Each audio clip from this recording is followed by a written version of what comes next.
Geranismo apresenta.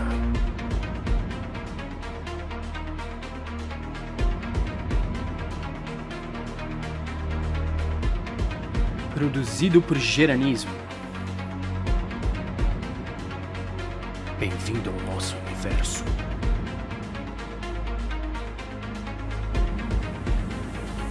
Criado por Geran Campanella.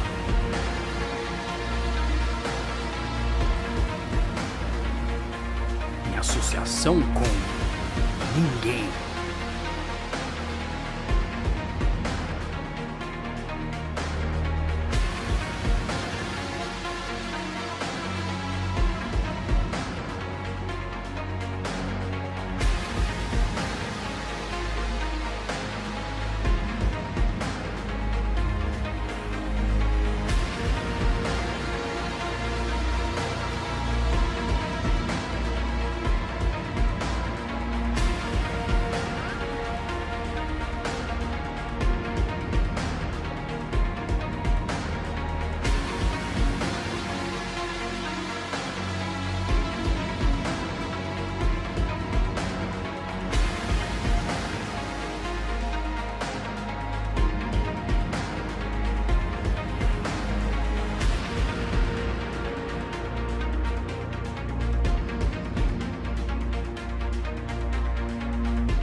Tradução e versão brasileira por Rodrigo Ferrari Nunes, PhD.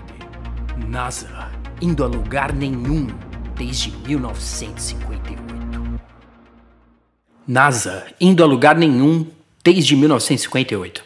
Se você está prestando atenção ao mundo que está à nossa volta, você terá percebido facilmente que quase tudo é uma mentira. Eu até ousaria dizer uma conspiração. O mundo não é nada como nos apresentam. Alguns percebem isso e muitos não. Mas para entender uma mentira, você precisa reconhecer algumas outras mentiras. Devemos pensar em todas as mentiras à nossa volta, pois cada pedaço do jeito de vida americano foi vendido à corrupção, às grandes corporações e ao governo. A hipocrisia das narrativas da mídia é profunda, ao passo que continuam corrompendo mentes com propaganda constante. Até que hoje em dia, todas as peças de jornalismo são distorcidas. E, claro, até a ciência foi corrompida. Vamos considerar algumas das muitas mentiras. Nas ciências do açúcar, do tabaco e da maconha, na floridização das águas públicas, na ciência do aquecimento global e mudanças climáticas causadas por atividades humanas, produtos modificados geneticamente e a Monsanto, o que nos leva à indústria farmacêutica e à medicina, produzindo drogas que prolongam o tratamento da doença ao invés de curar, vacinas contra a gripe ao invés de usos medicinais e poderes curadores das plantas. É que não dá muito lucro.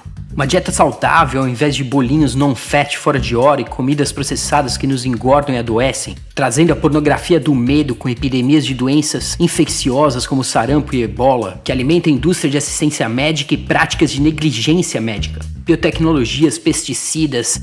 As mentiras continuam na indústria do petróleo e o caso da energia livre, e o sistema educacional que ensina uma história falsa que acredita que teorias como Big Bang e evolução são científicas, com suas fraudes de dinossauros e missing links como Piltdown Man ou o sistema de ensino Common Core, pura e simplesmente programas de doutrinamento público. E muitas das fraudes de admissão em faculdades e universidades que geram enormes dívidas estudantis, impondo dívidas enormes com o sistema bancário do Federal Reserve, que nem federal é. E daí temos a Bolsa de Valores com suas fraudes financeiras e mais um monte de mentiras. E tudo isso em uma sociedade livre onde somos observados, seguidos e administrados pelo Google, Twitter, Facebook, Instagram e até censurados no YouTube, enquanto Hollywood continua corrompendo mentes, promovendo uma agenda alienígena e uma mensagem satânica, e a indústria de música não fica muito para trás em termos de corrupção, sequestros e o tráfico humano, com a exploração sexual de crianças e a sexualização de menores de idade, enquanto pedófilos andam livres por conta de um sistema jurídico corrupto, de advogados, tribunais e juízes que falam uma língua completamente diferente. Tudo isso nos leva de volta ao governo, que alimenta a mídia tradicional de massa com sua hipocrisia e histórias de notícias falsas. Todas as agências do governo são completamente corruptas e são usadas como armas contra o povo. Receita Federal, Agência de Segurança Nacional, Fundação Nacional de Ciências, etc. Quem são os donos das jamantas da mídia falsa? A nossa própria CIA, que está profundamente envolvida em todos os jornais e revistas. Pesquisa a Operação Pintacilgo, Operação Mockingbird, promovendo propaganda constantemente, com sua incessante narrativa mainstream que inclui programas preparados para a imprensa por agências do governo, universidades, corporações e empresas que enriquecem por contratos com o governo. E as operações de bandeira falsa e outras operações secretas do governo. Investigue Northwoods e Golfo Tonkin, Operação Paperclip e outras mil. A cena política toda com fraudes eleitorais, pesquisas desonestas, o sistema de 2 partidos e uma esquerda ou direita, colocando os cidadãos uns contra os outros, ou o envolvimento total da CIA com o complexo militar industrial. Pois mais guerra e mais conflito gera mais dinheiro e mais crescimento. Ou a dita guerra contra as drogas, o nosso próprio governo federal está envolvido em nefárias alianças com os maiores cartéis de tráfico de drogas. Em 71, quando Nixon declarou guerra contra as drogas, até agora há um número 6 vezes maior de encarcerados nas nossas prisões. Quando aviões levavam armas para os contras na Nicarágua, esses mesmos aviões voltavam com cocaína, protegidos pela lei da CIA. Sim, em um comércio legal de drogas. Apenas mais uma fraude sem sentido, provando que a nossa própria CIA está envolvida com criminosos e é criminosa em si. Veja simplesmente as vendas de armamentos da CIA enquanto ao mesmo tempo tentam tomar as tuas armas. A torrente constante de mentiras e fraudes, como a história oficial de 11 de setembro, as investigações controladas pelo governo. São tantas mentiras que eu poderia fazer um filme sobre cada uma delas separadamente e talvez eu faça. Mas neste filme aqui, uma pergunta importante apenas fica. Se eles mentiram para você sobre tudo isso, se estão te enganando por todos os cantos, o que te faz pensar que eles estariam te contando a verdade sobre espaço? Veja bem, de vez em quando as pessoas querem saber a verdade, mas na maioria das vezes elas não querem. Elas gostam da ideia da verdade, mas não querem saber a verdade nua e crua. No caso do Programa Espacial dos Estados Unidos, no entanto, na minha opinião, as pessoas com certeza não querem a verdade. Elas querem historietas, ideais, aquele sentimento de patriotismo, as ideias sobre viagens no espaço sideral, trilhões e trilhões de milhas, o poder e a engenhosidade dos Estados Unidos, mentes brilhantes de homens que se juntam para fazer o impossível. Ir às estrelas é o nosso destino. Essa sempre foi a razão para o espaço. Tornar sonhos realidade. Inspirar crianças e adultos a fazer mais, a tentar mais, ir em busca às estrelas e realizar o impossível. Neste filme eu vou explicar minha opinião sobre espaço e as viagens no espaço. Eu vou falar sobre o que eu acho que o espaço seja ou não seja, e para isso eu vou falar sobre os últimos 11 presidentes, assim como o presidente de hoje, Donald Trump. Eu vou seguir uma lista de presidentes para demonstrar que eles pouco se importavam com a exploração espacial, senão pelo prestígio nacional, e eu acredito que a razão para isso tem várias facetas, que a NASA nada mais é que um programa de empregos, mesclado com um pouco de pesquisa e desenvolvimento e focado na engenharia e na tecnologia. Também vende uma fantasia e uma visão de mundo para a população, instilam orgulho e admiração, mas o que eles não fizeram e não fazem é ir a qualquer lugar. Logo, o título desse filme, NASA, indo a lugar nenhum desde 1958. Agora eu poderia mergulhar nas profundezas das farsas da NASA e entrar nas minúcias dos seus filmes, cena por cena. Eu faria um pouco disso, mas esse filme é bem diferente. Talvez eu faça outros filmes sobre as várias mentiras e pseudociência que as agências espaciais promovem, mas esse filme lida com cada um dos presidentes, com um pouco de contexto para mostrar como sempre foi e continua a ser um tipo de jogo de vai e volta. A NASA pode culpar o presidente pode culpar a NASA, e no final das contas mantendo várias pesquisas e empregos e indo a lugar nenhum. Naturalmente, vamos passar mais tempo com Kennedy e Nixon, pois nesse mês houve o 50º aniversário do que foi potencialmente a maior farsa jamais cometida contra o povo dessa terra, a abobrinha de afirmação que a NASA mandou homens à Lua 50 anos atrás. Muitos discordarão com tudo que eu digo aqui, mas tudo bem, eu não concordo com muito que eu ouço na mídia mainstream. E isso é porque estou buscando a verdade, e não só uma história que eu tenha que acreditar. Se você não concorda comigo, ou vê as coisas por uma ótica diferente, bom, talvez você confie na mídia mainstream. Quer dizer, você acredita no que deve acreditar, o que esse mundo quer que você acredite, e se for esse o caso, eu acho que a verdade sempre te escapará. O que eu quero esclarecer logo de cara é que você é livre para acreditar no que você quiser, como eu também sou. Ed Bravo foi ao Podcasting for a Hat, onde ele expressou isso muito bem quando disse: eu prefiro que me considerem um idiota por não confiar no governo do que um traidor por defendê-lo. Prefiro que pensem que eu seja um débil mental por não confiar em criminosos do que um vendido e um traidor por defendê-los. Eu não acredito em mentirosos e não confio em criminosos. Se você mentir pra mim uma vez, já não vejo mais motivo pra acreditar em qualquer coisa que você disser. A diferença é que não estou mentindo em nenhum momento desse filme. Estou compartilhando contigo a minha opinião 100% honesta sobre os temas abordados aqui. Essas são as minhas crenças pessoais.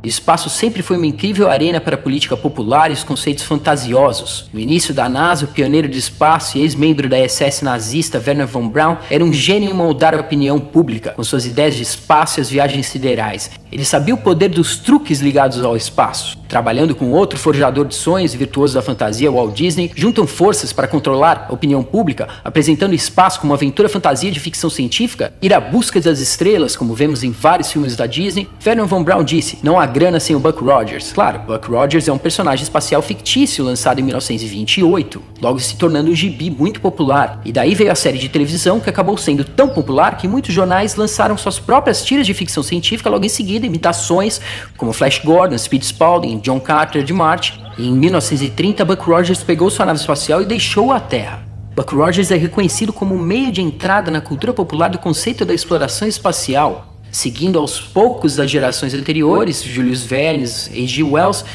e precedendo aqueles que vieram depois, como Arthur C. Clarke. Então, como disse Wernher von Braun, não há grana sem o Buck Rogers. Vamos começar com esse tema e falar um pouco sobre o dinheiro que está por trás da indústria espacial, pois esse é um aspecto muito importante. Só quando você entender por completo as implicações financeiras, você poderá começar a entender por que e como eles continuam a se safar mesmo indo a lugar nenhum. Primeiro de tudo, a NASA recebe 56 milhões de dólares por dia das caixas públicas. Enquanto isso seja 0,5% da receita anual dos Estados Unidos, eles também recebem mais fundos por doações, ingressos, etc. Mas aqui está o fato mais importante de entender. Pense na magnitude da indústria da música no mundo. Enorme, certo? Agora pense na indústria cinematográfica, Hollywood, a indústria global, ainda maior. Então, onde você acha que a indústria dos videogames e sua economia se compara com as outras duas? Se eu te dissesse que a indústria dos videogames é agora maior que as indústrias da música e de Hollywood combinadas? Esse artigo diz: esqueça de querer ser uma estrela de cinema, esqueça de querer ser a próxima Beyoncé. Se você quer ser rica e famosa no mundo do entretenimento, comece a jogar videogames agora. Vendas de videojogos têm superado as vendas de bilhetes de cinema há mais de 2 décadas e já superaram os lucros de locações de vídeos e ingressos de teatro combinados há 15 anos. A indústria do videogame tem lucrado mais que a soma dos lucros das indústrias do cinema e da música em cada um dos últimos 8 anos. Pois é, os videogames superaram a indústria do cinema e da música 15 anos atrás e ganharam mais dinheiro que a soma das indústrias do cinema e da música cada ano nos últimos 8 anos. Em 2018, a indústria dos videogames lucrou 137 bilhões de dólares. 70 bilhões em aparelhos portáteis, 14 bilhões em jogos de tablets, 56 bilhões em jogos de smartphones, 33 bilhões em jogos de PC, 4 bilhões em jogos de internet no PC, 28 bilhões em jogos na embalagem ou baixados para o PC e mais de 34 bilhões em jogos de consoles. Um total de 137 bilhões de dólares no ano de 2018, uma indústria gigante em contraste com a indústria cinematográfica que só gerou 43 bilhões. Mesmo incluindo vendas de home theater, não alcança a indústria dos videogames. A indústria da música tem metade do tamanho da cinematográfica, gerando apenas 20 bilhões de dólares. Que negócio louco, né? Já pensou se uma dessas indústrias aparecesse porque o povo percebeu que era tudo uma fraude? Claro que não, as pessoas sabem que essas são indústrias de entretenimento, vendendo fantasias, certo? Então, como você acha que a indústria espacial se compara com a indústria cinematográfica e musical? E se eu te disser que ela vale mais que o dobro da soma de todas as outras? Chocados? Bom, deveriam estar. A indústria espacial já valia 385 bilhões em 2017. Videogames estavam com 137 bilhões. Os videogames somados com a indústria cinematográfica, a indústria de entretenimento doméstico e da música não chegam nem perto da indústria espacial. E agora você poderá começar a ver por que ela tem o apoio dos presidentes e por que é necessária, pois ela vale muito dinheiro e gera tantos empregos. E se alguém vai a algum lugar ou não, por mais que você acredite que eles estão indo a algum lugar ou que irão algum dia, a economia da indústria espacial continua a crescer e prosperar. Então, para onde vamos, Obama? Para a Lua? Para Marte?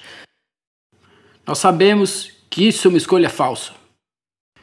Temos que consertar nossa economia, fechar nossos déficits e, por centavos ao dólar, o programa espacial tem alimentado empregos e indústrias inteiras. Por centavos ao dólar, o programa espacial melhorou nossas vidas e avançou nossas sociedades, reforçou nossa economia e inspirou gerações de americanos. E eu não tenho qualquer dúvida que a NASA pode continuar a cumprir esse papel.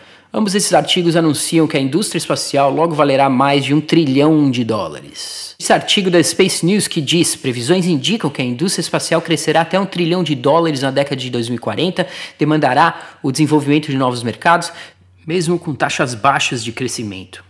Em 26 de junho, o painel da Conferência da Fundação das Fronteiras Espaciais, New Space 2018, apontou que vários relatórios publicados nos últimos anos por bancos de investimento prognosticaram que a economia espacial global, que é avaliada atualmente em $350 bilhões, pode crescer para $1 trilhão ou mais na década de 2040, e a repartição do comércio espacial diz que hoje em dia a economia espacial global vale aproximadamente $400 bilhões, da qual cerca de 80% vem de transações comerciais, e os Estados Unidos levam um pouco menos da metade dessa atividade. Pensávamos que atividades espaciais se concentrassem em áreas-chave, como na Flórida e Califórnia, e esse grande estado do Texas. Mas o fato é que não há qualquer região nesse país hoje em dia que não esteja profundamente afetada pela indústria espacial. E isso é muito empolgante, e estamos em uma era muito promissora para a indústria espacial, pois temos uma convergência de liderança, finança e tecnologia que está criando oportunidades em uma velocidade sem precedentes. Pensávamos que os avanços do espaço estivessem sempre uma década no futuro, mas hoje em dia estão apenas 2 anos ou 2 meses no futuro. Claro, sempre no futuro. Não estamos lá ainda, mas estaremos lá logo em breve. Oi, sou o George Jetson. Eu vivo no século XXI. Esse é o herói, tem que ficar de olho nele, senão ele vai marcar todo o teto. Agora estou deixando a Judy na escola. Vai voando. Essa é minha esposa, Jeannie. Estou a caminho, meu senhor. E aí, já começaram a perceber qual é o papel principal da NASA? Vocês sacaram qual a importância da NASA? Ganhar dinheiro, gerar empregos, inspirar americanos, inspirar o mundo, vender fantasia, mas ir a qualquer lugar não é o objetivo. Tanto faz se for nos anos 80 para quem cresceu nos anos 60 ou no ano 2000 para nós dos anos 80. Em 2020 para os que estavam em 2000 ou em 2030 ou 2040 para nós que vivemos aqui agora. Nós vamos para Marte, nós vamos voltar para a Lua, lançaremos o telescópio James Webb, vamos pousar em asteroides e miná-los. Vamos redirecionar o meteoro que está a caminho, vamos mandar mais um Jeep para Marte, teremos uma colônia lá, uma base lunar com plataforma de lançamento, também um drone sobrevoando as luas de Saturno. Só precisamos mais dinheiro e tempo. Vamos continuar gerando empregos, inspiração, inovação e vamos continuar fazendo o que sempre fizemos desde 1958. Indo a lugar nenhum. E quem sabe dessa fraude? Você pergunta, os presidentes sabem?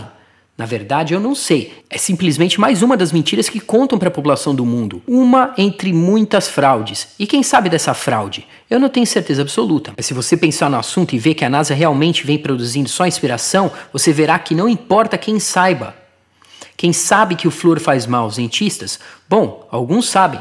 Mas o que os ensinaram é que o flúor é essencial para a saúde. E os presidentes sabem? Eu não faço ideia, mas o que importa mesmo é que eu saiba e remova isso da minha vida, assim como eu fiz com as historinhas da NASA. Eu sei que eles não estão em Marte, eu sei que eles não estão indo para lá, eu sei que nenhum homem jamais andou na Lua, jamais andará, e eu já aprendi a conviver com essa realidade. Talvez alguns presidentes o saibam, outros não, mas todos perceberam como é importante dizer para o povo que nós fomos e iremos de novo. Carl Sagan disse: uma das mais tristes lições da história é a seguinte: se formos fraudados por muito tempo, nossa tendência é rejeitar qualquer evidência da fraude e não estamos mais interessados em descobrir a verdade. A fraude nos capturou, é simplesmente doloroso demais reconhecer, até para nós mesmos, que fomos capturados. Quando você entrega o poder sobre si mesmo para um charlatão, quase nunca poderá recebê-lo de volta. Para entender essa fraude, você deve primeiro aceitar que mentiram para você no passado e que continuam mentindo para você. E o que você precisa para perceber isso? Eu não tenho certeza. As provas são por todos os lados. O diretor da CIA, William Casey, falou, num documento verificado por uma testemunha que estava presente, de 1981, quando ele era diretor da CIA, e disse: vamos saber que o nosso programa de desinformação estará completo quando tudo que o público americano acreditar seja falso.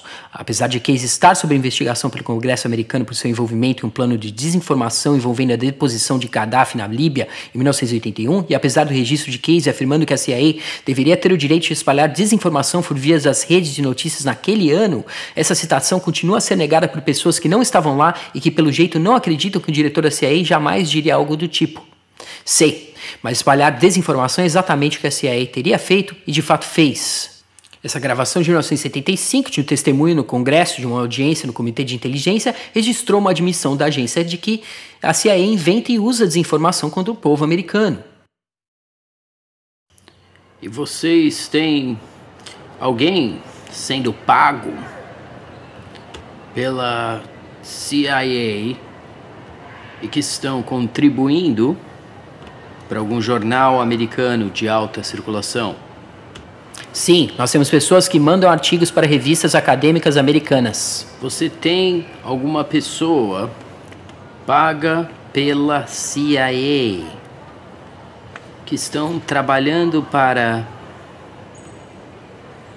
redes de televisão?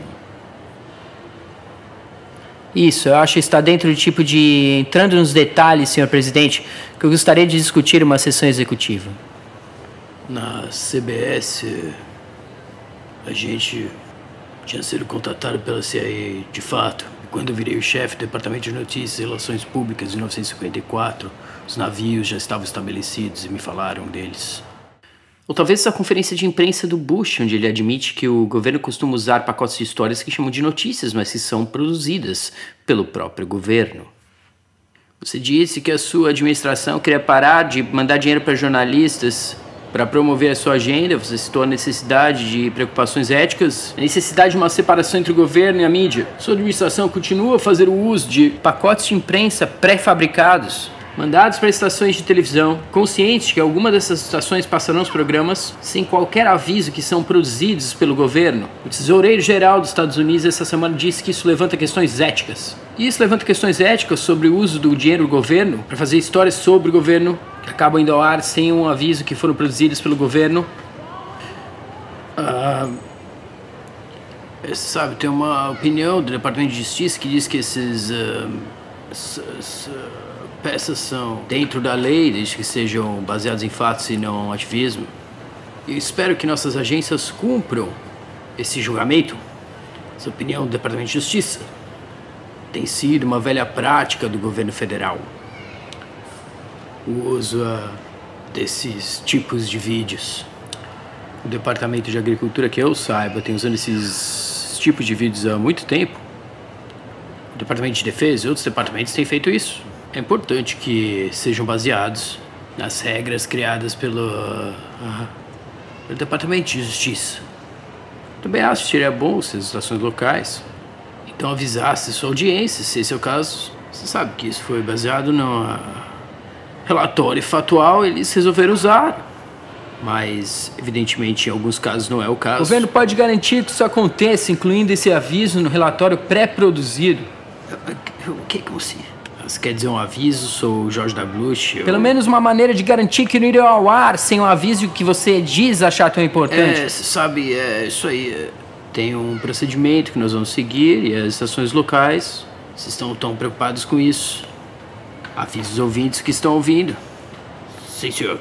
Ou talvez você tenha que ouvir o próprio Clinton pedir desculpas pelos milhares de experimentos que o governo patrocinou, que usaram cidadãos americanos como cobaias sem seu consentimento. Esse relatório que recebi hoje é um documento monumental.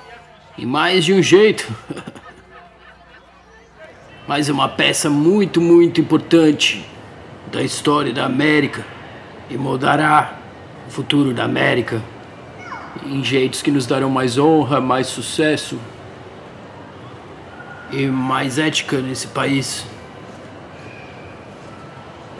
O que esse comitê aprendeu, eu gostaria de revelar hoje. Pouco mais de detalhe do que o Dr. Fraser falou, pois eu acho que deve ficar gravado na nossa memória nacional. Milhares de experimentos patrocinados pelo governo, sim, aconteceram em hospitais, universidades e bases militares da nossa nação. O objetivo era entender os efeitos da exposição à radiação no corpo humano.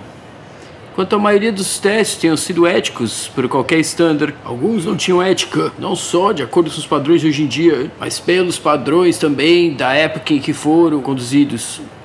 Eles falharam tanto o teste dos nossos valores nacionais, quanto o teste de humanidade. Consentimento informado quer dizer que o médico explica os riscos do tratamento que você está prestes a fazer. Em muitos casos, consentimento informado não aconteceu. Os americanos ficaram no escuro sobre os efeitos do que estava sendo feito com eles. E a mentira foi muito além das cobaias humanas em si, para incluir suas famílias e o povo americano como um todo. Pois esses experimentos foram mantidos em segredo e não foram escondidos por algum motivo razoável de defesa nacional, mas pelo simples medo da vergonha. E isso foi um erro. Então hoje, em nome de uma nova geração de líderes americanos e uma nova geração de cidadãos americanos, os Estados Unidos da América oferece uma desculpa sincera para aqueles de nossos cidadãos que foram sujeitados a esses experimentos, às suas famílias e às suas comunidades. Quando o governo comete um erro, temos uma responsabilidade moral de admitir o dever que temos uns com os outros de contar a verdade e proteger nossos concidadãos dos excessos como esses é um que nunca podemos deixar para trás. Nosso governo faltou com esse dever e oferece suas desculpas aos sobreviventes e suas famílias e todo o povo americano que deve poder confiar, ter fé que os Estados Unidos vai manter suas promessas, dizer a verdade e fazer a coisa certa. Talvez você tenha que ler os documentos da CIA que foram liberados, que dizem que a CIA considerou contratar pistoleiros da máfia ligados à gangue de Sam Giancana em Chicago para matar Fidel Castro. Por sorte, o Rob Kennedy, preocupado, não aceitou o plano, pois se contratassem o Giancana, como poderiam processá-lo no futuro? Como parte da Operação Mangusto anti-Castro, a CIA considerou um plano estilo Northwoods, um ataque de falsa bandeira em solo americano para pôr a culpa no Castro. Nós poderíamos produzir uma campanha de terrorismo de comunistas cubanos na região de Miami, em outras cidades da Flórida e até em Washington. Poderíamos afundar um barco cheio de cubanos rumo à Flórida, real ou simulada. Poderíamos fornecer atentados contra a vida de refugiados cubanos em estados americanos e até publicar os ferimentos, explodir umas bombas de plástico em lugares escolhidos cuidadosamente, prender um agente cubano e soltar documentos preparados que comprovam o envolvimento de Cuba, para projetar a ideia de um governo irresponsável. E qual governo você acha que é irresponsável? E finalmente podemos ver como a CIA e a NASA não estão fazendo nada de bom desde o início. Depois que o piloto Francis Gary Powers foi atingido sobre a União Soviética em uma missão espiã da CIA no dia 1º de abril de 1960, a NASA lançou um relatório de imprensa com uma história falsa sobre o avião U-2, que fazia uma pesquisa meteorológica, teria perdido seu rumo quando o piloto relatou dificuldades com seu equipamento de oxigênio. Para dar mais crédito à farsa, pintaram o avião U-2 às pressas com símbolos da NASA, com o número de série fictício da NASA e colocaram em exibição para a imprensa no Centro de Pesquisas de Voo, base de aeronáutica Edwards, no dia 6 de maio de 1960. E no dia seguinte, o premier soviético Nikita Khrushchev demonstrou a farsa, revelando que o piloto capturado havia confessado que o equipamento de espionagem foi encontrado entre os escombros. E foi só no dia 2 de abril de 1971 que a NASA recebeu 2 aviões U-2 para pesquisas de alta altitude. Os primeiros U-2s realmente sob controle da NASA, em contraste com os então usados pela CIA e a Força Aérea. Tudo isso foi para demonstrar como estão mentindo pra gente, como temos todo o direito de questionar o que os mentirosos e criminosos dizem. Ainda mais quando colocam essas coisas nos livros didáticos que forçam as crianças a estudar. E que colocam nas notícias da imprensa de massa todos os dias e que, é claro, é formada só por alguns empregados da CIA. Portanto, as mentiras são óbvias e são muitas, mas você ainda acredita no que dizem sobre espaço. Eu não. E agora podemos começar a falar nos presidentes? E por que falar neles? O presidente é o comandante-chefe da nação e o comandante-chefe da NASA. A NASA tem uma função administrativa em nosso governo e responde diretamente ao presidente dos Estados Unidos. Cabe ao presidente e ao seu gabinete definir a agenda da NASA e pedir os fundos necessários do orçamento da nação para implementá-la. Portanto, ninguém tem mais influência que o presidente sobre a direção e o passo dos esforços espaciais americanos. O Congresso deve então aprovar essas medidas, mas raramente faz qualquer objeção ou alteração a tais recomendações presidenciais. Quando se trata dos presidentes, penso eu, o trabalho é bem simples. Você puxa a linha de pesca e faz um alvoroço, se precisar, para a reeleição. Celebra os supostos êxitos dos programas espaciais para mostrar que você se importa, fala suavemente sobre as tragédias, mas no final das contas você não tem como forçar a NASA a fazer alguma coisa ou em algum lugar. Primeiro vamos lidar com Dwight Eisenhower, presidente de 1953 até 1961, seu vice foi Richard Nixon, escolhido a dedo por Prescott Bush. Ele anunciou em 1965 que os Estados Unidos lançariam um satélite dentro de alguns anos. Deve demorar um tempão. Mas a Rússia foi lá antes e lançou o Sputnik em 1957. Dizem que é por isso que ele inventou a legislação para fundar a NASA. Mas ele não se preocupava muito com o Sputnik, que ele chamava de uma pequena bola no ar. Mas o público estava morrendo de medo, então veio a NASA para salvar o dia. Para ele, não precisávamos de uma companhia civil espacial, e tudo poderia ser feito pelo Departamento de Defesa. Mas o Nixon e o Lyndon Johnson o convenceram. Lembra do que aconteceu no Texas? Prescott escolheu o Nixon e o Lyndon Johnson era o líder da maioria no Senado. Para o Eisenhower, o espaço era uma questão para o Departamento de Defesa. Tanto é que ele decidiu que todos os astronautas deviam ser militares. Faz sentido, né? Pessoas que juraram manter segredo. Mas ele viu o que a propaganda russa tinha feito. Então, siga o líder. Acalme os medos públicos com a NASA e sua relaxante voz do espaço, em 1958. O mundo pôde então ouvir sua voz num tocador de fita de um satélite. Piada, né? Vamos ouvir. Nós temos em fita uma gravação, a voz do presidente dos Estados Unidos, como está sendo transmitida do nosso magnífico satélite que foi colocado em órbita ontem à noite. Através da Radio Press, WBAI, esse programa aqui, nós temos o grande prazer de trazer aqui para vocês a voz do presidente dos Estados Unidos da América, que está sendo repetida sem parar, através dessa órbita que não para em volta do mundo. Uma fala que é dirigida a todos os homens em todos os lugares. This is the President of the United States speaking. Through the marvels of scientific advance, my voice is coming to you from a satellite circling in outer space. Through this unique means, I convey to you and to all mankind America's wish for peace on earth and goodwill toward men everywhere. E então a NASA foi criada, uma agência aberta e transparente para contrastar com a Rússia. Falando nisso, veja o filme The Cosmonaut Cover-Up para apreciar a profundidade das mentiras russas. Até o filho do Nikita Khrushchev, o Dr. Sergei Khrushchev, fala dessa propaganda enorme em suas mentiras. Uma mentira tão enorme que agora pensam que nem o Yuri Gagarin foi o primeiro homem a ir ao espaço. Apenas mais um cara num bungee jump invertido. Eles até apagam os cosmonautas das fotos. É bem engraçado e não tão ruim se você gosta desse tipo de documentário. Então dê uma olhada, aqui vai um clipe. Após várias décadas de propaganda, mentiras e negações oficiais, a verdade sobre um dos maiores feitos da humanidade pode agora ser contada. Ele deu à NASA o laboratório de propulsão a jato do exército e o time de fogueteiros nazistas alemães liderados por Wernher von Braun. Lembre-se que Jack Parsons, com sua esquadra do suicídio, é um membro fundador da JPL. E no final das contas, Eisenhower não tinha o desejo de fazer uma corrida espacial ou missão para a Lua, pois ele não era candidato à reeleição. Ele sai da cena quietinho, passando espaço para o Kennedy, mas deixou 2 avisos. Um deles nós já ouvimos muitas vezes antes. Devemos nos proteger da aquisição e o tráfico de influências, buscada ou não, pelo complexo militar industrial. O potencial para o desastroso crescimento do poder em mãos erradas existe e persistirá. Nunca poderemos deixar o peso dessa combinação pôr em perigo nossa liberdade e nosso processo democrático. O segundo aviso talvez você não conheça. Vamos dar uma ouvida.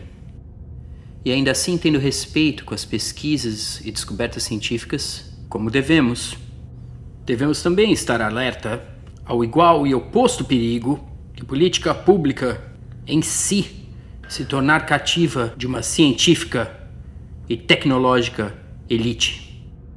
Uma científica tecnológica elite. E isso não parece bem o que temos hoje em dia?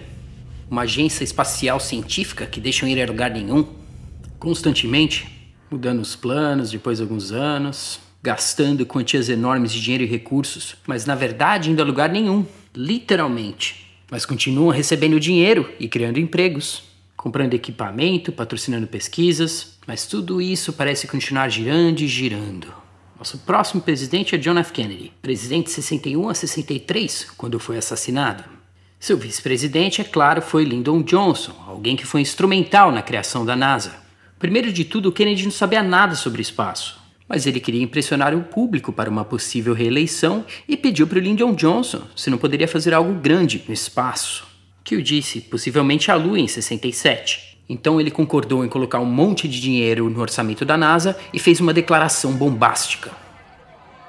Mas por que eles falam da Lua? Para que escolher isso como nosso objetivo? E podem bem perguntar, para que escalar a mais alta montanha? Para que, 35 anos atrás, sobrevoar o Atlântico? Para que Rice joga contra Texas? Nós escolhemos ir à Lua! Nós escolhemos ir à Lua nessa década e fazer as outras coisas. Não porque elas sejam fáceis, mas porque são difíceis. Pois esse objetivo servirá para organizar e medir as melhores das nossas energias e habilidades. Pois esse desafio é um que queremos aceitar, um desafio que não queremos adiar e um que vamos conquistar. E os outros também.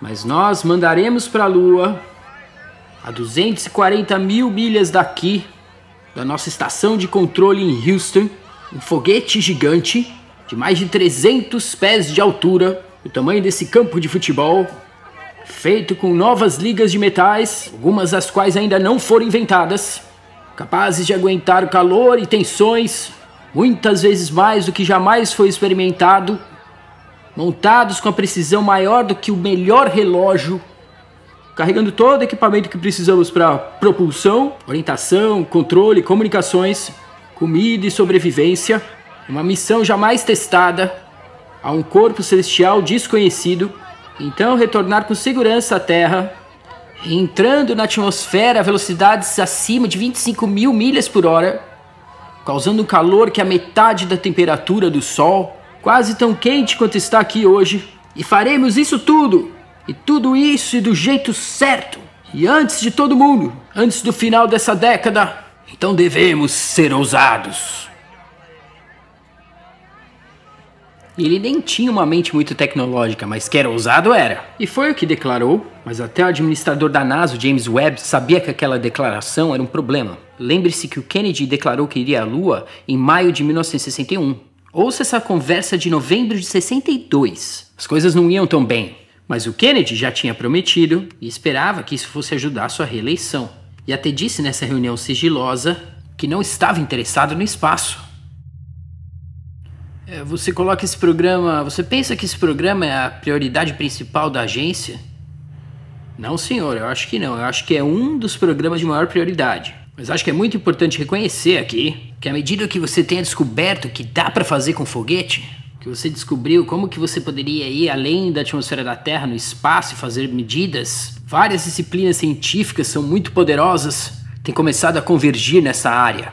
E é mesmo uma prioridade principal, e que isso fique claro, alguns desses programas podem até passar por 6 ou 9 meses, e nada secreto vai acontecer e que fará isso. Mas isso é importante por razões políticas internacionais, e isso é, goste ou não, uma corrida intensa. Se chegarmos em segundo lugar na Lua, tá legal, mas é que nem ser segundo lugar em qualquer coisa. Então, se você chegar em segundo depois de 6 meses, quer dizer que você não deu o tipo de prioridade necessária. Isso seria um problema sério, então essa é a prioridade principal. Primeiro de tudo, não temos qualquer ideia se o homem pode viver em um ambiente sem peso e que você nunca vai pousar na Lua. Esse é um tipo de vulnerabilidade política que eu quero evitar. Entrar de cabeça nisso. Eu concordo que estamos interessados nisso, mas podemos esperar 6 meses. Mas você tem que usar essa informação para fazer essas coisas. Sim, mas apenas quando essa informação se aplica diretamente ao programa. Jim, eu acho que a gente tem que ter isso. Seu presidente, posso falar uma coisa? Nós não sabemos nada sobre a superfície da Lua. Estamos dando chutes mirabolantes sobre como pousaríamos na Lua. Podemos acabar com um desastre terrível, tentando pousar isso na Lua, com uma superfície muito diferente do que pensamos. E os programas científicos que nos trazem essa informação têm que ter a mais alta prioridade, mas estão associados com o programa lunar. E os programas científicos que não estão associados com o programa lunar podem ter qualquer prioridade que nós queiramos lhes dar. O negócio é o seguinte, eu com certeza não seria a favor de gastar 6 ou 7 bilhões de dólares para aprender sobre espaço. Por que gastamos 7 milhões de dólares para tirar água doce da salgada enquanto gastamos 7 bilhões para aprender sobre espaço? Então é claro que isso não ficou com a mesma prioridade. Exceto na questão da defesa nacional e suas implicações, que é o fato que a União Soviética transformou isso em um teste do sistema. É por isso que estamos fazendo isso. Eu acho que deveríamos tomar a posição de que este é o programa-chave. O resto dele nós vamos descobrir, mas ainda há um monte de coisas que queremos descobrir, o câncer e tudo mais. Quando você fala nisso, fica muito difícil traçar os limites entre as coisas. Então tudo o que nós fizermos tem que realmente estar ligado com a ideia de chegar na Lua antes dos russos. E por que não ligar isso à preeminência no espaço, que são suas próprias palavras? Por Deus, porque estamos falando para todo mundo que temos a preeminência no espaço há 5 anos e ninguém acredita nisso porque eles têm o foguete e o satélite. Mas eu acho que temos que deixar bem claro que a política deve ser que este é o programa com a maior prioridade na agência. E que um dos dois, exceto para a defesa, é a maior prioridade do governo dos Estados Unidos. Acho que essa é a posição que devemos tomar. Agora, pode não mudar nada naquela agenda, mas pelo menos sejamos claros. Senão, não deveríamos gastar tanto dinheiro assim, pois não estou muito interessado no espaço.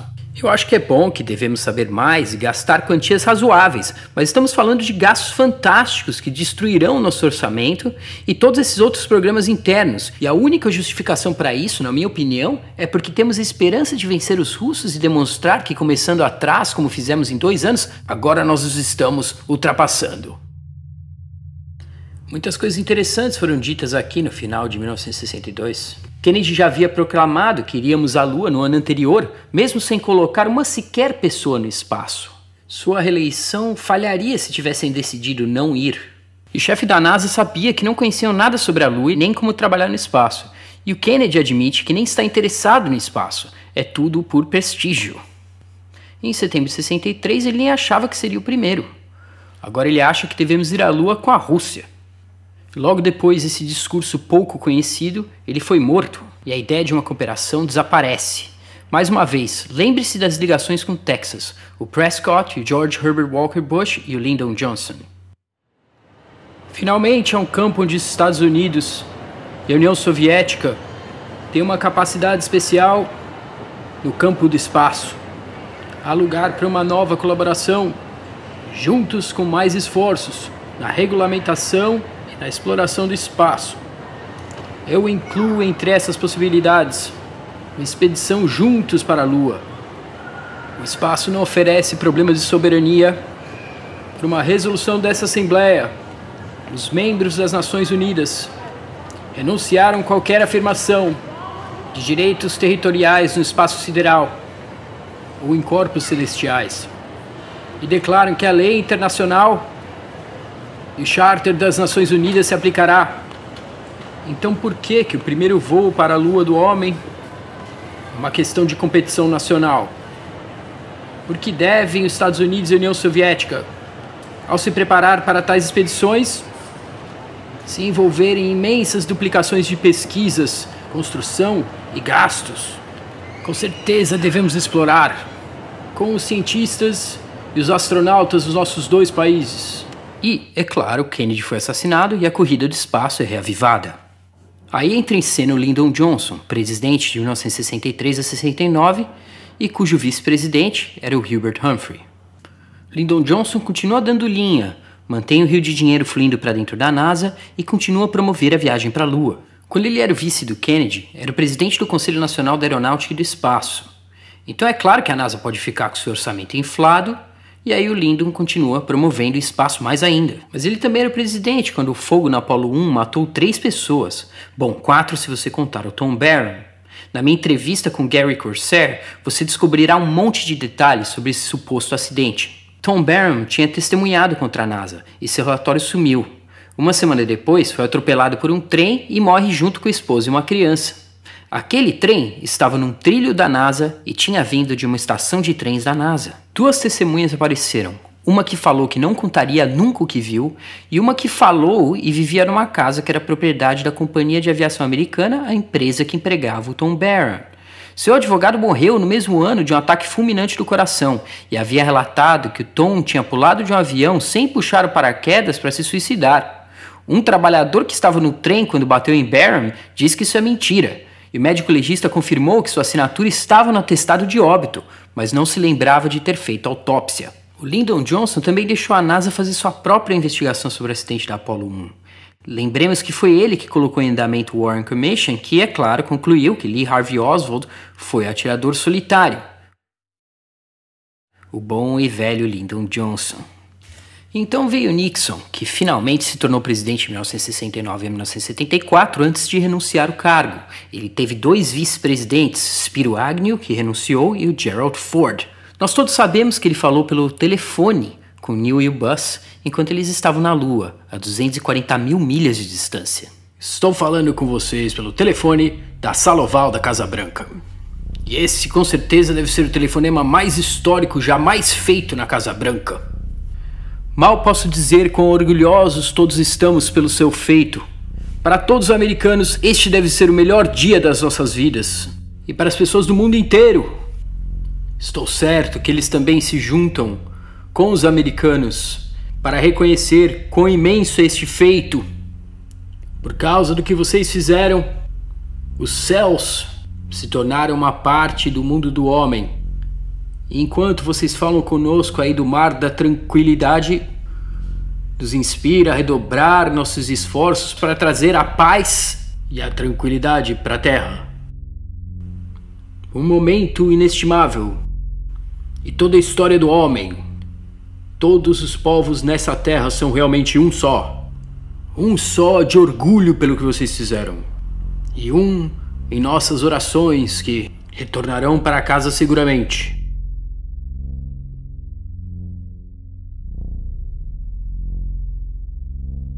Obrigado, senhor presidente.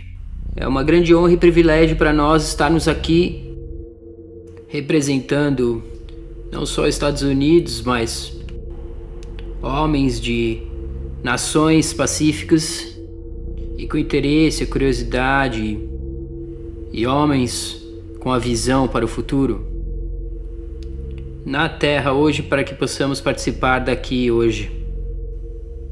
Muito obrigado, e eu espero, todos nós esperamos vê-los no Hornet na quinta. E foi ele também que lançou o ônibus espacial, que ele entregou para a Califórnia, pois mais empregos, mais votos, e funcionou. Von Braun queria Marte, mas Nixon disse não. Ganhou a reeleição com facilidade e manteve o público ocupado com a Lua. Assim, não percebiam o que acontecia no Vietnã, e foi uma grande distração.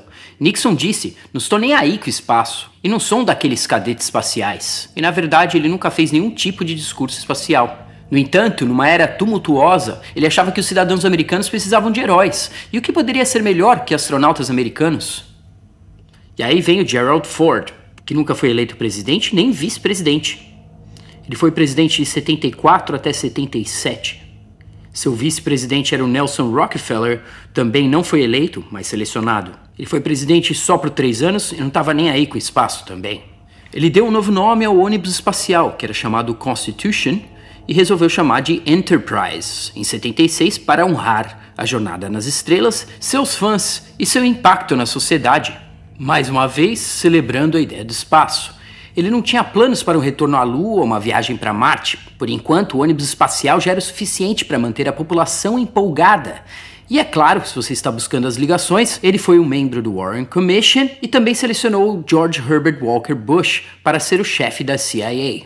Deixe-me ligar para expressar a minha grande admiração pelo seu trabalho, sua dedicação total em se preparar para esse primeiro voo juntos.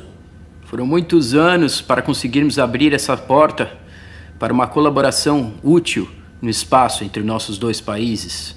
Estou confiante que não estamos muito longe hoje de quando as missões espaciais serão possíveis através dessa nossa primeira colaboração. Através do nosso trabalho, isso ficará corriqueiro no futuro. E para dizer um tchau, eu digo que vocês tenham um pouso suave. E na sequência, o Jimmy Carter se tornou presidente em 77 até 81. Seu vice-presidente era o Walter Mandel. Nenhum dos dois gostava do espaço. Em 1979, Carter considerou cancelar o programa do ônibus espacial todo, pois era cheio de problemas, como sempre foram todos os programas da NASA. Mas como é comum na NASA, já tinham gastado tanto dinheiro com os ônibus espaciais que ele teve que manter os programas. Mas como eu disse antes, ele fez bem o seu trabalho, parabenizou os astronautas e puxou a linha de pesca, enquanto a NASA continuou indo a lugar nenhum. Em um dos vídeos mais engraçados de todos os tempos, vejo o aviso público da Fundação do Espaço com Gerald Ford e Jimmy Carter. Eu não sei se temos que acreditar que eles estão realmente se comunicando por satélites, ou se temos que acreditar que isso aconteceu simultaneamente, mas seria bem engraçado se tivéssemos que acreditar essa asneira absoluta.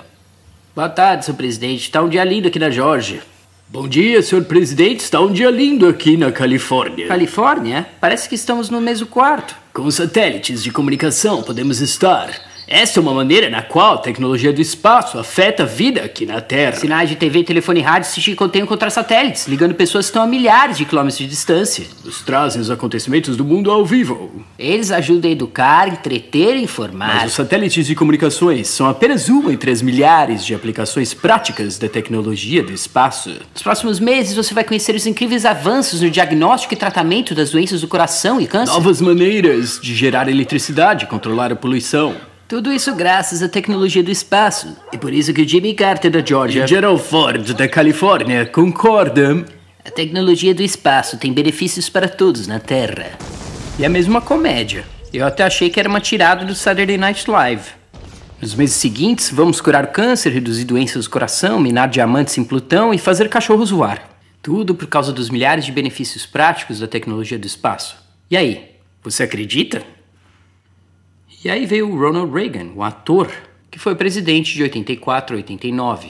Seu vice era o George Herbert Walker Bush, e é claro, como era de se esperar, ele era um fã do espaço, reverenciando o ônibus espacial e as glórias do passado da NASA, mas sem jamais insistir em ir para a Lua ou para Marte. As pessoas estavam contentes com o ônibus espacial, por enquanto, indo onde quer que fosse, isso é, lugar nenhum. Ele era presidente durante o desastre da Challenger, quando os lançamentos foram interrompidos por algum tempo. Ele também propôs a iniciativa de defesa estratégica, que seria uma rede de mísseis e lasers no espaço e no chão para proteger os Estados Unidos.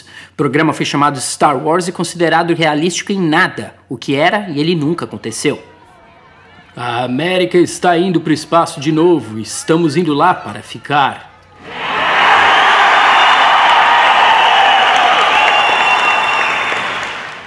Comandante Rick Huck, piloto Dick Covey, especialista de missão Pink Nelson, Mike Lounge e Dave Hummers são pioneiros da era do espaço. E seu espírito está enraizado profundamente em nossa herança. Somos uma nação que nasceu dos pioneiros e vamos sempre criar o nosso futuro na fronteira. Os americanos não sabem viver de outra maneira. Nossos primeiros colonizadores conheceram grandes riscos e fizeram grandes sacrifícios, mas com seu sacrifício, eles avançaram a fronteira e construíram uma grande nação. Nós também não devemos ficar parados, nem estar contentes, e não temos medo. A má sorte nos atrasa, mas não pode nos parar. Você pode atrasar nossa longa jornada à grandeza, mas não pode interrompê-la. Qual jeito seria melhor para homenagear os que nos precederam do que continuar sua jornada pelo conhecimento, sua luta contra os limites, continuando e promovendo a distante fronteira?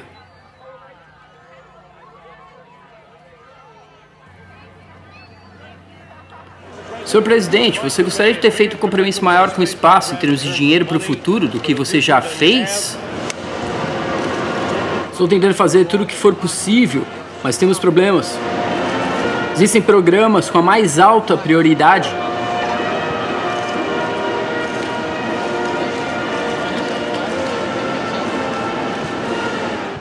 Para expandir o conhecimento humano da atmosfera e do espaço para buscar os benefícios práticos que ganhamos com essas atividades para melhorar as condições do homem. Aos homens e às mulheres da NASA, meus parabéns. Os seus triunfos nessas 2 décadas e meia já serviram o seu país e o povo desse planeta bem. Hoje recebemos os retornos que realizamos com nosso investimento no espaço. E devo adicionar que quando comparamos as figuras, não estamos só cobrindo nosso investimento. O nosso compromisso com o espaço foi um dos maiores investimentos que jamais fizemos como uma nação.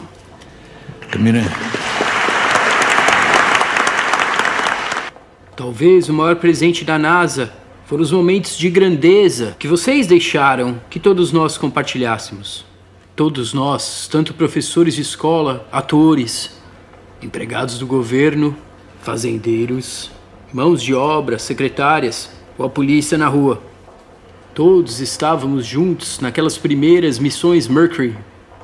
Éramos parte do time da NASA, mandando sondas para o espaço profundo para mapear o desconhecido, para fotografar os anéis de Saturno e a superfície de Marte.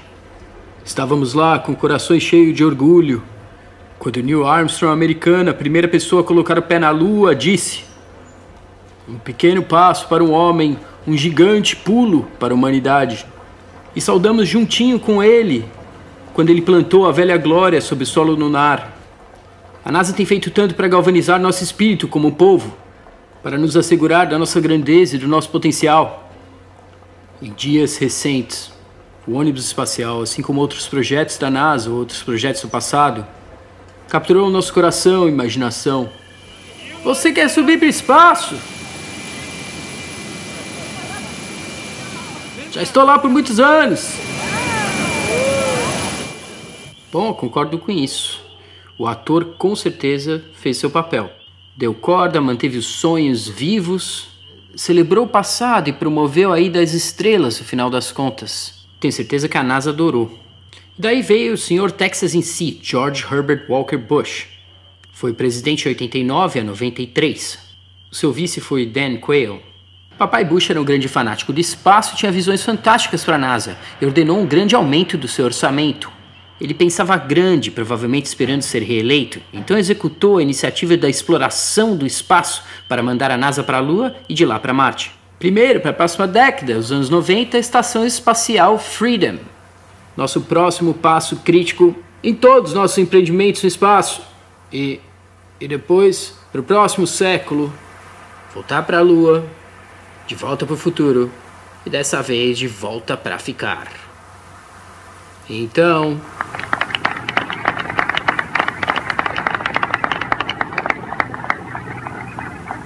E daí uma jornada ao amanhã, uma jornada a um outro planeta, uma missão tripulada a Marte. Cada uma... Mas foi tudo um grande fracasso. E que surpresa! Assim que foi anunciado, o Gore tirou um sarro quando ele disse: propondo o retorno para a Lua e uma base em Marte sem dinheiro, sem agenda, nem plano, o presidente Bush oferece ao país não um desafio para nos inspirar, mas um sonho para nos entreter um pouco, um sonho tão espalhafatoso quanto um filme de George Lucas, com o mesmo tanto de realidade. O que George Bush tinha dito foi: estou feliz em anunciar uma nova era de exploração, não só com objetivo, mas também com agenda. Eu acredito que antes que a Apollo celebre o 50º aniversário do pouso na Lua, a bandeira americana estará plantada em Marte. Maio de 1990. E o Gore tirou um sarro e depois mandou fazer um estudo para ver se era realístico o que o Bush dizia. E a NASA voltou e disse que o faria em 30 anos e com 500 bilhões de dólares. Isso já faz 30 anos e a NASA foi a lugar nenhum. Então, novamente, grandes planos, grandes sonhos, e a NASA continua aí, indo a lugar nenhum. Antes do 50º aniversário haverá uma bandeira em Marte.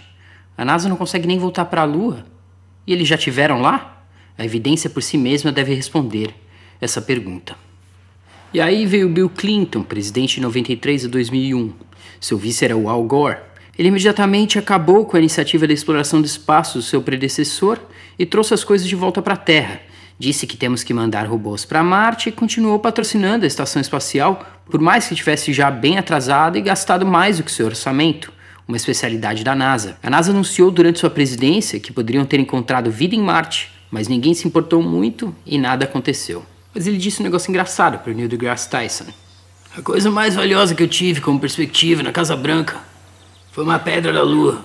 Eu ia perguntar: quando celebramos o 30º aniversário da caminhada na Lua em 1999, a NASA entrou com um pacote vácuo dentro de um vidro. Pedra da Lua, que foi tirada da Lua em 69, a data carbono diz ter 3,6 bilhões de anos.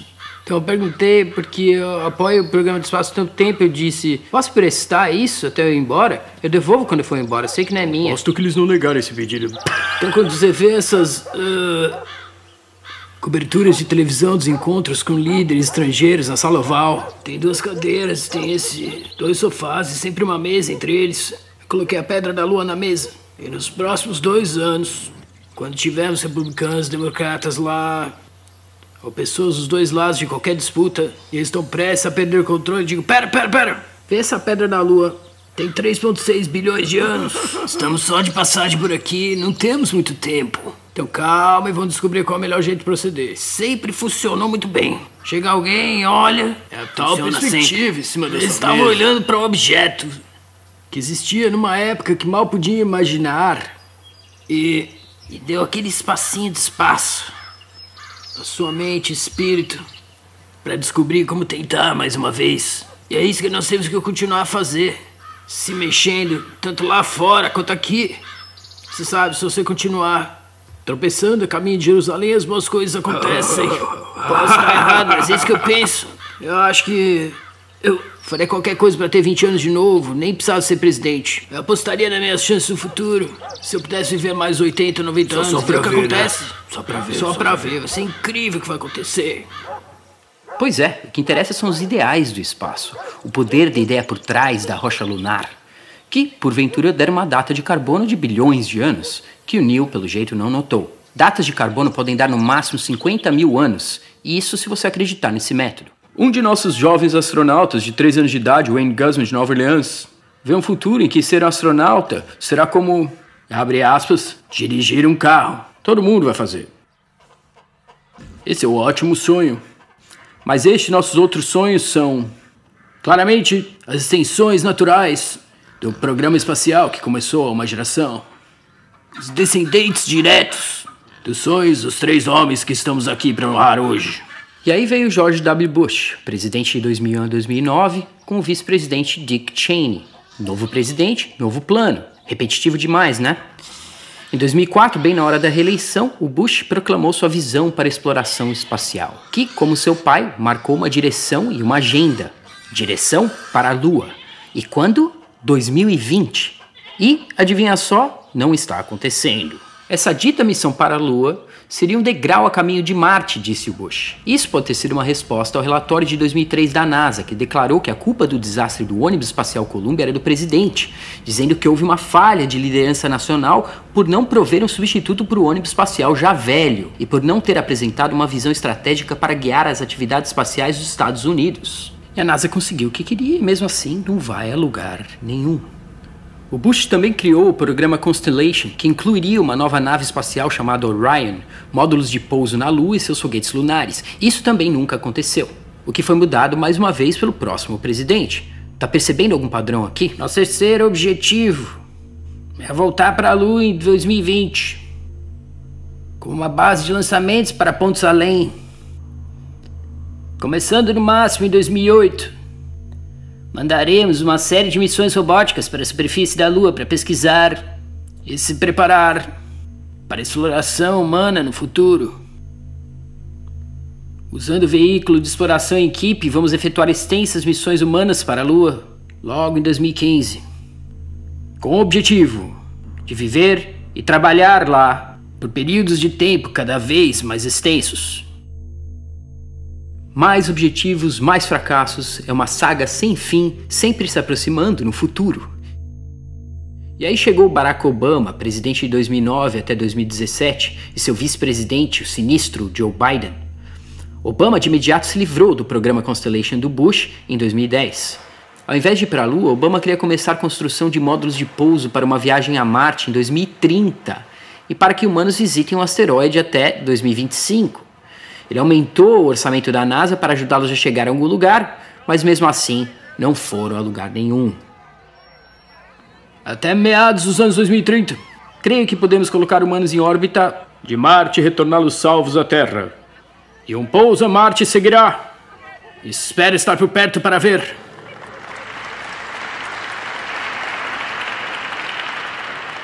Eu sei que alguns acreditam que temos que tentar um retorno para a superfície da Lua antes, como era o nosso plano. Mas eu tenho que dizer, ser bem direto aqui, já estivemos lá antes. O Buzz esteve lá.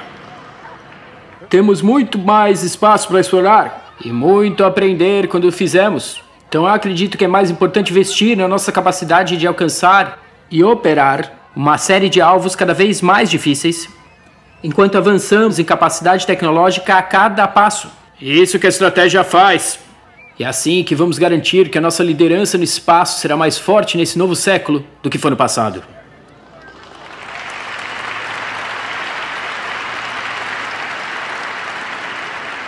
Isso vem com a promessa de gerar mais de 10 mil empregos no país nos próximos 3 anos.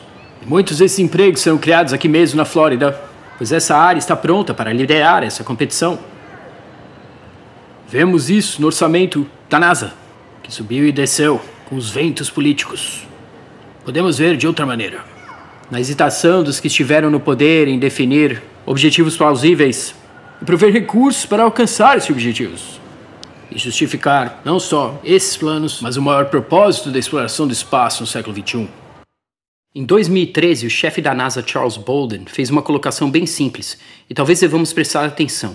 Bolden apontou a importância dos objetivos na exploração espacial. Ele disse que se a próxima administração tentar mudar de curso e fazer a NASA liderar mais uma missão tripulada para a Lua, isso significaria que provavelmente na nossa vida e na de todos dessa sala não veremos americanos à Lua nunca mais, em Marte, no asteroide ou em qualquer lugar. Não podemos continuar mudando o curso da exploração humana. E ainda assim é o que continuam fazendo, indo a lugar nenhum. E, finalmente, nosso presidente atual, o Donald Trump, que se tornou presidente em 2017, com seu vice, o Mike Pence. Ele não sabe bem o que quer, diz que quer as duas coisas, quase demandou as duas coisas, até ofereceu um orçamento ilimitado para a NASA, se conseguirem mandar homens para Marte antes do início da sua segunda gestão. Mas a NASA respondeu que não conseguiriam. Assim, com tempo ilimitado e orçamento ilimitado, a NASA ainda vai para lugar nenhum. E por quanto tempo isso ainda vai durar? Finalmente, temos que pensar grande e sonhar ainda mais. Na América entendemos que uma nação somente vive enquanto ela está prosperando. Não iremos mais aceitar políticos que só falam e não fazem nada, sempre reclamando, mas nunca fazendo nada e basta.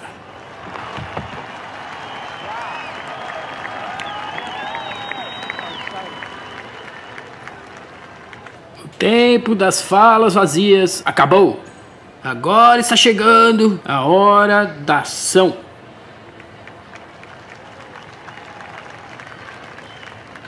Não deixem que ninguém te diga que não dá para fazer. Nenhum desafio pode superar o coração, a luta e o espírito da América. Nós não fracassaremos. Nosso país irá crescer e prosperar mais uma vez. Estamos no nascimento de um novo milênio, prontos para desencadear os mistérios do espaço, para libertar a Terra das misérias, das doenças, e para colher as energias, indústrias e tecnologias do amanhã. Um novo orgulho nacional impulsionará nossas almas, abrir nossos olhos e curar nossas divisões. Estamos esperando para ver. Ele disse que a hora da fala vazia acabou, tentou dar um orçamento ilimitado para a NASA e fracassaram mesmo assim. Então agora a direção mudou e o Donald Trump quer mandar a NASA para a Lua. Assim como os Estados Unidos foram a primeira nação a pousar na Lua no século XX, assim também seremos a primeira nação a retornar com astronautas à Lua no século XXI. Estou aqui representando o presidente para dizer aos homens e mulheres do Centro de Voo Espacial Marshall e o povo americano que, sob a direção do presidente dos Estados Unidos, essa política aberta desta administração e dos Estados Unidos da América retornar com astronautas americanos para a Lua dentro dos próximos 5 anos. É por isso que hoje o Conselho Nacional do Espaço mandará recomendações ao presidente, que lançará uma grande correção de curso para a NASA e que reacenderá aquela chama de urgência que impulsionou a América para a vanguarda da exploração do espaço 50 anos atrás. Como vocês ouvirão, nessas recomendações vão fazer que a NASA não só adote novas políticas, mas que acolha um novo jeito de pensar, que começa definindo objetivos ousados, cumprindo os cronogramas. Para chegar à Lua nos próximos 5 anos, devemos escolher nossos destinos agora. A NASA já sabe que o Polo Sul lunar aguarda grandes descobertas e valor econômico estratégico. Mas agora é a hora do compromisso, de ir para lá. E hoje o Conselho Nacional Espacial recomendará que quando os astronautas americanos retornarem à superfície lunar, que tomarão seus primeiros passos no Polo Sul lunar. E tem mais uma coisa que é óbvia aqui. 5 anos após 2019 é 2024, que será exatamente quando terminaria a gestão do Trump e do Pence se eles forem reeleitos. E, mais uma vez, isso será empurrado para o próximo presidente, que anunciará uma nova direção e a NASA voltará a fazer o que sempre tem feito desde 1958, indo a lugar nenhum. Ok, muito obrigado Por quase 5 décadas, o trabalho da NASA tem inspirado milhões e milhões de americanos a imaginar mundos distantes e um futuro melhor aqui mesmo na Terra. Estou muito feliz em assinar essa lei. Faz tempo que uma lei dessas foi assinada, reafirmando nosso compromisso nacional com a missão principal da NASA: a exploração humana do espaço, ciência e tecnologia espacial. Beleza, então. Nesse filme nós cobrimos muitas coisas. Falamos sobre mentiras e fraudes, percebemos que o mundo não é como nos ensinam, falamos do tamanho da indústria espacial, porque ela continua em operação, sem na verdade ir a lugar nenhum. E aí eu falei de cada presidente, só para mostrar que vemos muitas promessas e nenhum resultado. Há muito mais para falar que encaixa no tema da NASA indo a lugar nenhum desde 1958. Meu plano é retornar com mais capítulos para cobrir as muitas áreas das fraudes da NASA. E eu nem falei das raízes ocultistas da NASA, ou da história cabeluda de Wernher von Braun. Eu não mostrei todas as anomalias dos pousos na Lua, ou como, quando aumentamos a velocidade do filme do Jeep lunar, ele fica idêntico a um bug de duna de areia. Não mostrei os péssimos vídeos dos lançamentos lunares. Se você parar para pensar, perceberá que a fraude vai muito fundo. Só existem 2 lugares que poderíamos ir, mesmo se você acreditar nessa asneira: Marte e a Lua, só isso. Para sempre. Não há nem outro lugar que poderíamos alcançar. Mesmo se passarmos todo o dinheiro do mundo para a NASA, eles não chegam nem lá. Estão simplesmente presos, e se você me perguntar, eu acho que é porque eles não podem chegar em nenhum dos 2 lugares, e ficarão dançando de um lado para o outro para sempre, e mesmo se alguém definir um objetivo concreto, por mais que fiquem indo de um lado para o outro, de cima para baixo, eles são permitidos e de fato encorajados a ir a lugar nenhum. Eles têm uma desculpa, e assim vão de um lado para o outro, missão após missão, de lugar nenhum para nenhum lugar. Então a moral da história é que você deve fazer sua própria pesquisa em todos esses temas. Não acredite em mim. Dê uma olhada no filme de Stanley Kubrick, da novela do Arthur C. Clarke, 2001, Odisseia no Espaço. Veja o filme Quarto 237, para você ver por si mesmo que o Kubrick explicou o que estava acontecendo. Você verá o Danny brincando com seus carrinhos, num corredor com um chão que é igual à plataforma de lançamento da NASA, como ele levanta vestindo uma blusa da Apollo 11. Veja o filme Olhos Bem Fechados. O Kubrick morreu dias antes do seu lançamento. E pergunte a si mesmo, por quê? No contrato, houve uma demanda de Kubrick que o filme deveria ser lançado no dia 16 de julho de 1999, exatamente 30 anos após o lançamento da Apollo 11. Muito obrigado pela sua atenção. Se você gostou desse filme e gostaria de ver mais, eu agradeço o seu apoio. Você pode contribuir com $1 ou 5, o preço de um ticket de cinema, indo no meu Patreon, patreon.com/Jeranism. Se você curtiu essa tradução, também pode contribuir com o trabalho do Rodrigo no patreon.com/Anthropology, ANTHROPOLOGY. E aqui vai um grande abraço para os nossos contribuidores no Patreon. Vocês são incríveis e sem vocês nem este canal nem esse filme seriam possíveis. Você pode até comprar uma camiseta, os links estão na descrição abaixo. Obrigado mais uma vez e não se preocupe, eu estarei aqui esperando enquanto a NASA continua indo a lugar nenhum desde 1958.